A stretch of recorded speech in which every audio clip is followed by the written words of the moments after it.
Никола сте рекле вака, јас сум најсреќен кога мојата облека ќе ја видам на обичен човек на улица, тоа е најголемата награда, тоа значи дека како дизајнер сум успел да создадам парче облека кое што има живот понатаму. И сега моето прво прашање од таму е: и сте среќен често или ретко?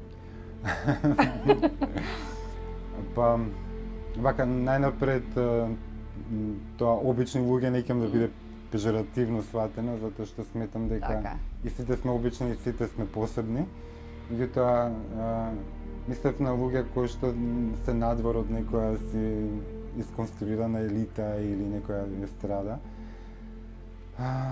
Додека активно ги правев колекциите за македонскиот пазар, се случуваше да ги видам, нели, моите дела како одат низ градот. Дури ми беше многу пријатно кога неколку пати во брзање, од кај ми се познати панталоните, па нели, да, вчера беше жената во дуќанот и ги купи. Да. Убаво е. Убаво е, навистина, затоа што мислам дека и барем, нели, современата мода би требало и така да комуницира. Сите знаеме во некој се, пак ќе кажам, исконструиран свет како нештата функционираат, меѓутоа кога некој маж или жена ќе дојде до тоа парче облека, ќе искомуницира со него и му дава нов живот. Тоа е тоа. Тоа е тоа, вистинската награда. Пред да продолжиме со модата сега, она што сега му се случува на Никола Евтимов, да се вратиме назад во времето и да ми кажете кога всушност почна се? Или кога знаевте, или кој прв дозна, дали вие или можеби вашите разбира дека тоа е тоа, модата е вашиот избор и тоа ќе биде она кон кој што ќе се наслушате во животот? Да, па за моја некаква среќа почна релативно рано, затоа што знаев дека идејата за визуелно обликување, визуелно изразување ми беше нешто како потреба. Значи, сите деца се радуваат на различни типови на играчки, јас се радував на боите, на блоковите. Меѓутоа, релативно рано сватив исто така дека покрај љубовта кон цртањето, ми беше предизвик и да ги замислам луѓето во различни облики. Се разбира, едни се инфантилните сништа, нели, за принцевите, принцезите, бајките и така натаму, меѓутоа повторно многу рано почнав и да се прашувам а како повторно тие обични луѓе, нели, би изгледале облечени на различни начини. Имав среќа да ме поддржуваат моите родители, меѓутоа единствена, да речем условно кажано, препрека што ми ја поставија на патот беше да не одам во средно уметничко. Не знам дали тоа беше од некакви предрасуди или... знаете, глума, уметност, тоа нешто тама. А може би ми правеа и на некој начин тест да видам дали навистина јас тоа го сакам и ќе издржам во моето настојување. Но за среќа тогаш постоја некој типа на средношколско образование кои што беа релативно блиски на културата. Јас завршив културолошко средно училиште во Јосип Броз Тито и кој на некој начин име подкова за да нели ги продолжам после студиите на Ликовна академија. Ликовна академија беше тогаш единствен избор каде што можеше да се комбинира и ликовното и нели и дизајнерското како едукација, меѓутоа во суштина не се изненадив нити себе нити околината во однос на моето решение да се занимавам со модниот дизајн. На некој начин постепено тоа се градело, созревало и како информација и како вистинска љубов. Може би во некои мои селништа сум имал потреба да се замислувам и во некои други екскурзии, што би било кога би имало и не знам, археологија или класична филологија или некои други работи, меѓутоа основата беше ова. Да. Кој беше првото парче облека кое што го создадовте? Сеќавате? Најверојатно кога сум украл некој од куклите на сестра ми, за да ги преоблечам. Не ви се допаѓаше како беа облечени? Да, меѓутоа тоа биле некои најверојатно проби кои што јас сум можел напоситно да ги направам.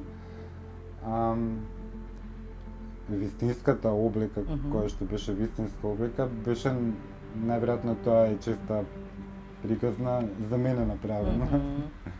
Затоа што и ние некако најмногу се познаваме самите себе, па јас си бев клиентот. На себе самиот. Да, и тоа започна и така најверојатно сум започнал некако и да ги истражувам тие технички страни, изведбата на облеката, да ги учам полека тајните. Беше ако зборуваме за вистинско парче на облека, не преправено, не рециклирано, не куклине, тоа добро.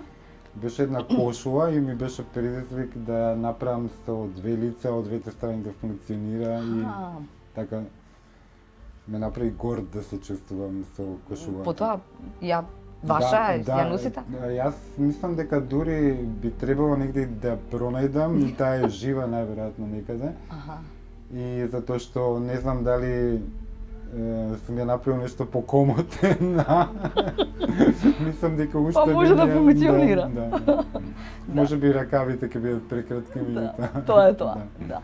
И кога сме кај тоа, дали ќе остане или ќе отиде или ќе го видиш кај некој друг,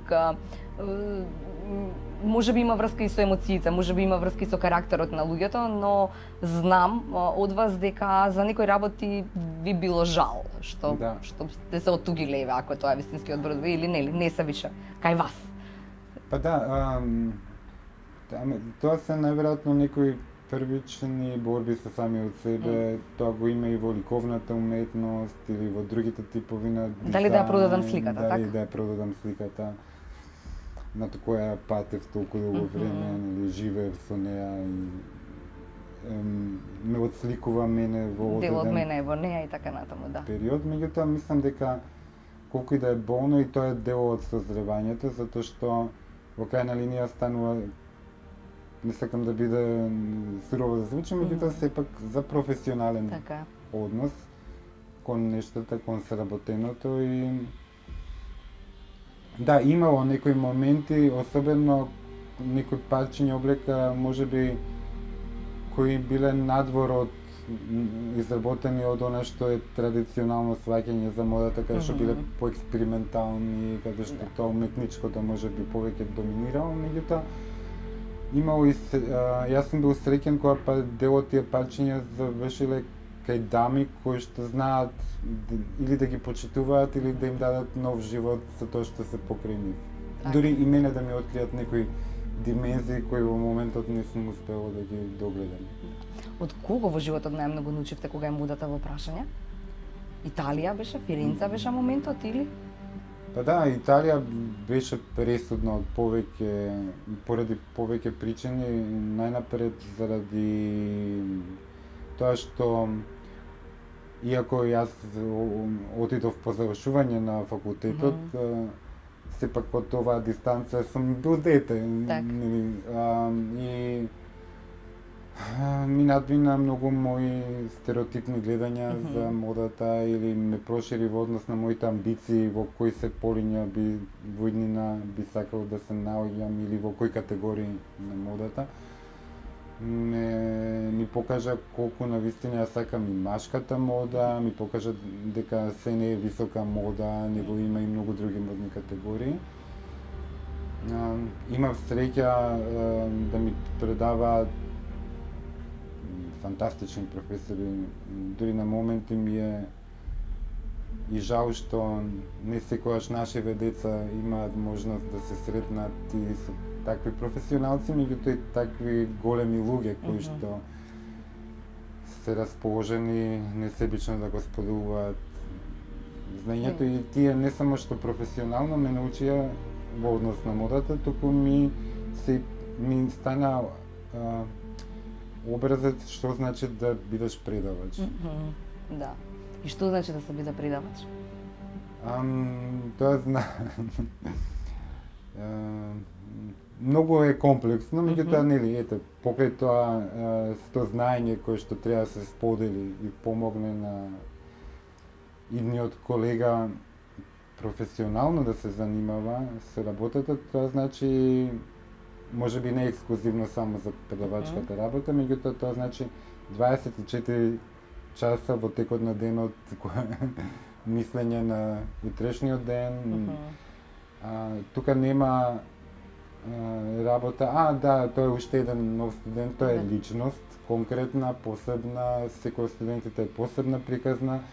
Треба да видиш што сака, што се неговите амбиции, каде може да се најде. Тоа е тоа, така? Да, затоа што и предавачот во модата не е да направи уште еден вкалупен... Како себе. Да, исто како себе, нели? Тоа па уште најлош. Најлош, да. Меѓутоа, некако да се обиде да допре до таа посебност на таа личност и најдоброто да го извади од неа, меѓутоа и попат нормално да ги научи сите професионални работи кои што треба да ги знае еден дизајнер. Јас се уште ми се врежани деновите кога со конкретните студенти имам коригирано одредени колекции. Првите своји студенти, ваши студенти? Да, моите студенти во текот на годините или кога се случувало да речеме дека треба колекцијата да скршне во друга насока или кога сме се расправале за цртежот или не знам. Значи тоа е тотална предаденост. И според значи има момент кога треба да се расправаш, кога треба да затоа што тезите да победат. Апсолутно. Со тоа што моите студенти знаат дека јас не настапувам од позиција на суета, па знам најмногу, па да. Кјутите, него кога имало дури препирка или дискусија, јас сум ги поддржувал, меѓутоа сум сакал да слушнам аргумент. Зошто баш така? Затоа што без аргумент е кавга. Така, да. Ма кога вашите родители или не знам вашата сестра, вашиот брат ви рекле баш ме направи горд или горда? Па можеби во некои ситуации, ако зборуваме во однос на мојата професија, кога се случувале работи или после мои победи, да речеме, на дизајнерски надпревари, во кои што апсолутно немало дури ни вмешаност од локалното, биле судени од луѓе кои што се од надвор и така да паѓале муабетиве, дали е наместено или како што знаеме ние да ги правиме муабетиве кај нас.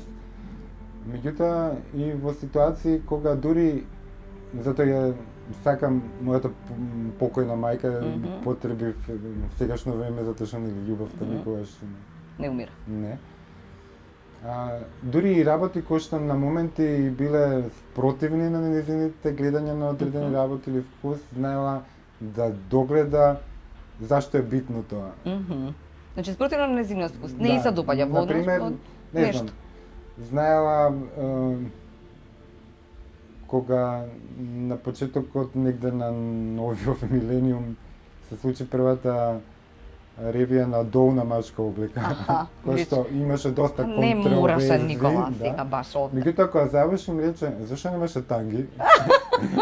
Значи се надмина себе самата, за да ја сподели радоста и гордоста од тоа што предвидела на некој начин дека е сепак некој нов трак кај нас. Така.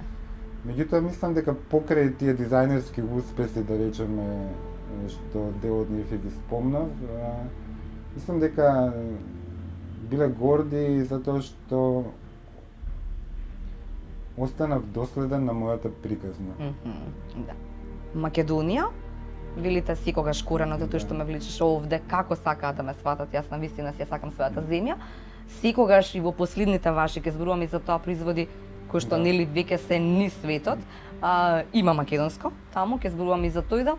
Ама, од друга страна, па може би до сензибилитетот ваш, затоа што од друга страна, веројатно не е само на филмовите, така дека модата е полека, да што има се и се што, а вие баш и не сте некој таков кој што треба да подклекне или треба да нели да каже и убав збор ако не го мисли тоа, само за да добија некое свое место под сунцето таму некаде во светот на модата.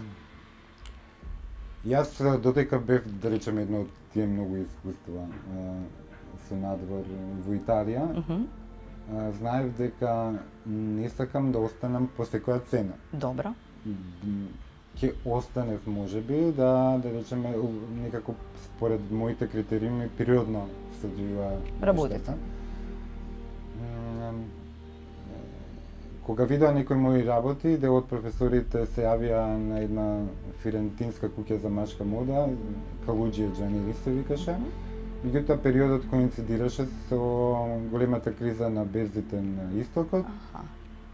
Фирмата пропадна. И рекоа, ние немаме сила нити за до интервју да дојдеме. Значи, тоа беше единствениот начин како јас би останал таму. Да. Додека сите други ми велеа, добро, тебе те сака таа и таа професорка, знаеш, таа е мокна, па насмевни се.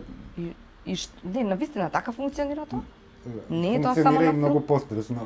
Да? Од тоа, да, и јас имав и ситуации кога поради сплетна околности, да речеме, ќе дојдев во контакт или пријатели ќе ми станеа дел од фирентинската аристократија и веднаш гледав како дел и од оние што локално се мокни почнува поинаку да се однесуваат према до ближине. Аха. Има и многу лоши работи во модата, затоа што... Значи, тоа само пари, тоа само тоа, само профити и толку. Таму завршува филмот. Па да, и тоа е многу страшен профит, затоа што од кога се почна тој чекор на глобализација, од кога ги натераа некогашните собственици на фирмите да ги продаваат, од кога почнаа да се случуваат преземања на фирмите или чудни убиства дури. Не сакам ова да звучи како некој параноичен филм, меѓутоа навистина борбата е внатре сурова, затоа што зборуваме за производи кои што носат огромен профит, а базирана е не само на убавата желба на дизајнерот светот да го направи поубав, туку на борба за огромни пари.